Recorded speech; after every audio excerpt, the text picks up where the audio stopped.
मञ्चमा आसीन आदरणीय व्यक्तित्वहरू, आदरणीय अभिभावकज्यूहरू, शिक्षक शिक्षिकाज्यूहरू र विद्यार्थी भाइ बहिनीहरू, सर्वप्रथम म विद्यालयको उत्तरोत्तर प्रगतिको कामना गर्न चाहन्छु र यो अवसरमा मलाई प्रमुख अतिथिको रूपमा निमन्त्रणा गर्नुभएकोमा आभारी पनि छु। मैले यहाँ तपाईहरुको A to Z पढ्ने अवसर पाएँ। म तपाईहरुलाई पूर्ण बधाई दिन चाहन्छु। गण्डकी प्रदेशकै पहिलो डिजिटल विद्यालय यस ह्याप्पी बोर्डिङ स्कुलले प्रकाशन गर्दै आएको A to Z पत्रिका भनेर लेख्नु भएको रहेछ। म फेरि तपाईहरुलाई चाहिँ बधाई दिन चाहन्छु, किनभने पहिलो डिजिटल विद्यालय बन्नु भएकोमा। म लामो कुराकानी गर्न चाहन्न। यहाँ उपस्थित सञ्चारकर्मी मित्रहरूलाई पनि म नमस्कार गर्न चाहन्छु। गण्डकी विश्वविद्यालय हाम्रो प्रदेशमा स्थापित एउटा विश्वविद्यालय हो, जसमा सबभन्दा पहिलो पटक सभाको ठाउँमा बोर्ड अफ ट्रस्टी अथवा न्यासिङ परिषदले त्यसलाई गभर्न गर्छ। सायद नेपालमा पहिलो पटक न्यासिङ परिषद अथवा बोर्ड अफ ट्रस्टीबाट सञ्चालन हुने विश्वविद्यालयको रूपमा गण्डकी विश्वविद्यालय छ। यसमा कुलपति उपकुलपति सबै एकाडेमिक मान्छेहरू हुनुहुन्छ। त्यो एउटा राम्रो पक्ष हो। साथसाथै यसले रिसर्च र इनोभेसनलाई महत्त्व दिएको छ। जानकारी गराउन चाहन्छु, हाम्रो इनोभेसन ल्याबमा, इनोभेसन सेन्टरमा घाँस काट्ने मेसिन,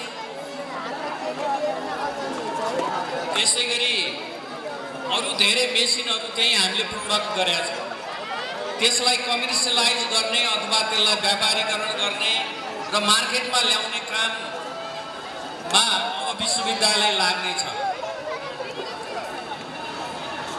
हाम्रो देश कृषि प्रधान देश हो भनिन्छ, त्यसकारण हामीले कोदो रोप्ने मेसिन डेभलप गरेका छौँ, धान रोप्ने मेसिनहरू डेभलप गर्दैछौँ। तर त्यसलाई कमर्सियलाइज गर्ने काममा हामी पछाडि परेका छौँ। मैले आज यहाँहरूलाई अनुरोध गर्न चाहे, हाम्रा उद्योगपतिहरू व्यापारीहरूले त्यसलाई कमर्सियलाइज गर्ने काममा सहयोग गर्नुहुनेछ भन्ने विश्वास गर्न चाहन्छु। र यसै विद्यालयहरूसँग पनि हामी सहकार्य गर्छौँ, किनभने हाम्रो विश्वविद्यालयका फिडर भनेकै स्कुलहरू, स्कुलमा शिक्षक, विद्यार्थी, अभिभावक र सञ्चालकहरू र लोकल कम्युनिटी अथवा समुदायले मिलेर स्कुल स्ट्रङ बन्छ अथवा राम्रो बन्छ र भन्ने गरिन्छ घर नै पहिलो पाठशाला हो, आमा नै पहिलो शिक्षिका हो। अहिले मैले हेरेँ यहाँ कति राम्रो पर्फर्मेन्स गर्ने भाइ बहिनीहरूलाई म पहिला बधाई दिन चाहन्छु र भन्न चाहन्छु, ती भाइ बहिनीहरूको आँखा अभिभावकहरूसँग थियो। मेरो अभिभावक कता छ भनेर त्यतातिर आकर्षित भइरहेको थियो। यसले के कुरालाई उजागर गर्छ भने स्कुलसम्मको विद्यार्थीहरूको लागि अभिभावकहरू भनेकै सबैभन्दा ठुला गुरु।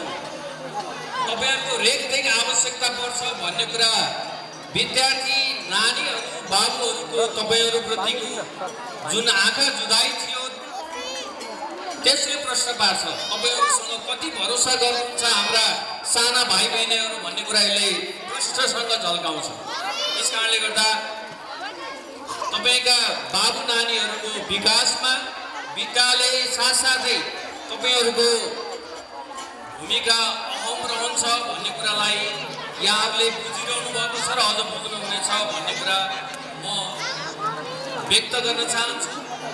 र यी प्रतिभाशाली विद्यार्थी भाइ बहिनीहरू जसले साह्रै मिठो प्रतिभाहरू प्रस्तुत गर्नुभएको छ, उहाँहरूलाई बधाई दिन चाहन्छु र उत्तरोत्तर प्रगतिको कामना गर्न चाहन्छु र पुरस्कृत हुने भाइ बहिनीहरूलाई बधाई पनि दिन चाहन्छु। साथसाथै मैले फेरि दोहोऱ्याएर भन्न चाहन्छु, गण्डकी विश्वविद्यालय तपाईँ हाम्रै विश्वविद्यालय हो र गण्डकीवासी सम्पूर्ण जनसमुदायहरू यस्तै विद्यालयहरू र +2 लेभलका विद्यालयहरूले माया गरेमा यसले छिटै राम्रो खालको उन्नति हासिल गर्न सक्छ। हामी पठन पाठनको अतिरिक्त रिसर्च, इनोभेसन र त्यसलाई त्यो इनोभेसन भएका कुराहरूलाई कमर्सियलाइजन गर्ने काममा हामी लागिरहेका छौँ। जम्मै यो 6 वर्षको भयो, 6 वर्षमा नै यसले केही कामहरू गरेको छ। हामी पहिलो ब्याज उत्पादन गरेर यही फागुनको 28 गते पहिलो कन्भोकेसन अथवा दीक्षान्त समारोह गर्न गइरहेका छौँ। यो हाम्रो लागि खुसीको अवसर हो। जम्मा 6 वर्षको अवधिमा यसले 3वटा विषयमा आफ्ना स्नातक विद्यार्थीहरू तयार गरिसकेको छ। नेपालमै कुनै पनि विश्वविद्यालयले पठन पाठन नगरेको ब्याचलर इन